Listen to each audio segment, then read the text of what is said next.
ça fait peur parce qu'aujourd'hui, la presse indépendante ne pourra plus montrer qui a tort, qui a raison. C'est surtout ça. C'est-à-dire que parmi les policiers, il y en a qui pourront se permettre disons le mot, des bavures. Bon, c'est des bavures qui risquent d'arriver. Et je dis que simplement cette situation, nous, en tant que médias indépendants, déjà, on avait du mal à pouvoir travailler parce que nous disaient, ouais, vous êtes un faux média, votre carte de presse, elle est fausse. Oui, effectivement, comme j'ai dit une fois à un policier, ça m'était marrant parce qu'un policier me dit, votre carte, elle est fausse. Ah, j'ai dit, oui, vous avez raison, c'est vrai, elle est fausse. Mais le numéro, il est vrai, c'est préfecture. Ah bon, d'accord. Je veux dire, bon, je fais un peu d'humour, faisons un peu d'humour en ce monde de brut parce que aujourd'hui, je ne sais pas comment vos internautes sont sur la situation de l'état d'urgence. Ça serait bien qu'ils en parlent entre eux. Comment le vivent-ils dans 45 mètres carrés, voire 30 mètres carrés, pendant un mois entier, en sortant simplement pour faire les courses ou pour simplement aller se prendre l'air. Je veux dire qu'aujourd'hui, l'état d'urgence, il est là jusqu'au mois de février, mais j'ai cru comprendre qu'à l'Assemblée nationale, il avait retoqué l'état d'urgence, il risquait de s'arrêter le 14 décembre. Mais ça reste à vérifier.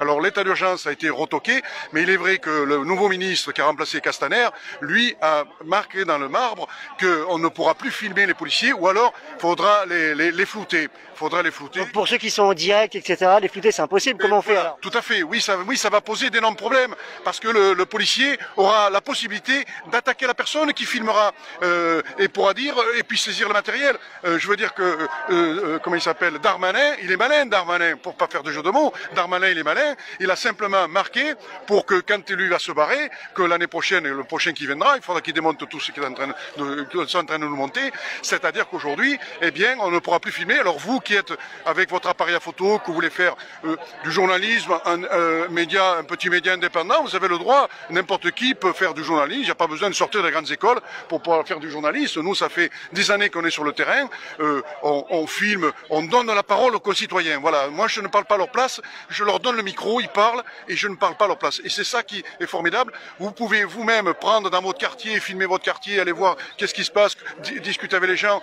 C'est ça aujourd'hui qu'il faut. Et avec cette fameuse loi qui est un peu en contradiction, où aujourd'hui on n'a pas le droit de filmer les policiers, on parle de la liberté d'expression. Charlie Hebdo, ils ont fait la liberté d'expression, ça doit être dans la même catégorie que Charlie Hebdo, que nous, médias indépendants, que vous qui êtes derrière votre écran et que vous nous regardez, qu'on puisse vous passer l'information et surtout de bien montrer que si jamais il y a une injustice, elle peut être réglée devant les tribunaux, et de montrer que si la police a commis des erreurs, eh bien ils doivent être sanctionnés. Et si nous on a commis des erreurs et qu'on s'est trompé, on doit aussi se remettre en question, s'il faut se remettre en question, bien entendu qu'on se remet tout le jour en question, mais on essaye d'être là pour simplement. Moi, je dis des fois, quand il y a une caméra, ça permet de protéger, je dirais pas les bavures, mais ça calme un peu le jeu. Ça calme un peu le jeu. Il y a pas longtemps, il y a un gars qui était avec un vélo. Il avait photographié devant le Grand Théâtre, devant le Grand Hôtel de Bordeaux. Il avait photographié les camions qui étaient devant. Et bien, ils l'ont embêté parce qu'il avait photographié. Il voulait pas qu'il photographie. Ils l'ont mis à terre. Et j'avais la caméra, j'avais les images. Depuis, ça a calmé un petit peu.